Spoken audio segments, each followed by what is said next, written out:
V nedeljo je v Sloveniji v veljavo stopil nov pravilnik o transmaščobnih kislinah, ki velja za najstrožjega v Evropi.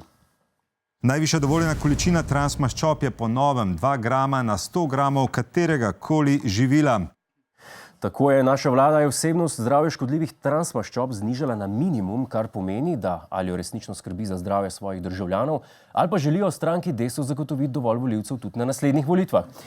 Kakorkoli, transmaščobe so kot golobi.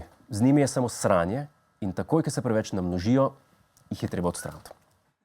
Našemu telesu le škodijo, zato leta 2015 preobrat. Takrat je namreč postalo jasno, da se je delež transmaščob na slovenskih trgovskih policah med letoma 2012 in 2014 povečal za preko 300%. Takrat so zazvonili vsi alarmi. Prav ste slišali, nekateri izdelki so v 2 letih pridobili več maščob kot povprečen Slovenec čez velikonočne praznike. In ker jim je grozilo, da bodo zaradi nove zakonodaje odstranjeni iz prodajnih polic, so se morali znebiti odvečne maščobe. Dajmo poslušati njihove izjave, kako jim je to uspelo. Ja, na začetku je bilo kar težko, ker si vajen biti v shrambi, kjer so sladkarije vse povsod. Ja, moraš se naučiti upreti skušnjavi, moraš vzeti stvari v svoje roke, ne smeš se kar delati francoza. Jaz sem ogromno maščob pokuril z redno telesno vadbo. Jaz tudi. Ampak je težko telovaditi, ko imaš molje povsod okrog sebe. Ven pa ne moreš, ker so vse povsod čebele, ti pa glih sveže, premazan s cukrom. Ampak se splača potruditi, ker transmaščobe niso dobre za nas, še manj pa za ljudi, ki nas na koncu pojejo. Kaj? Kaj si rekel? Pojejo nas? Kaj? Pojedli nas bojo? Kaj? Ne! Ja, lej. Ja.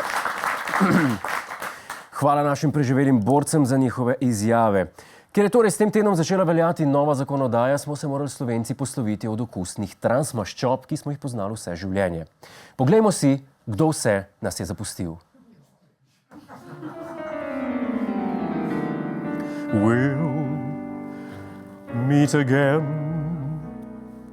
don't know where,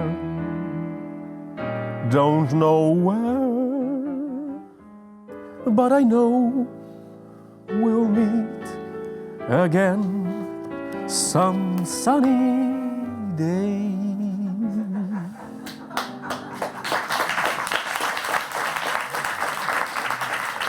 Transmaščobe, hvala vam za vse lepe spomine. Za večno vas bomo ohranili v naših srcih. Dobesedno. To je naš YouTube kanal. Klikni na ta gumb in se naroči, da boš na tekočem.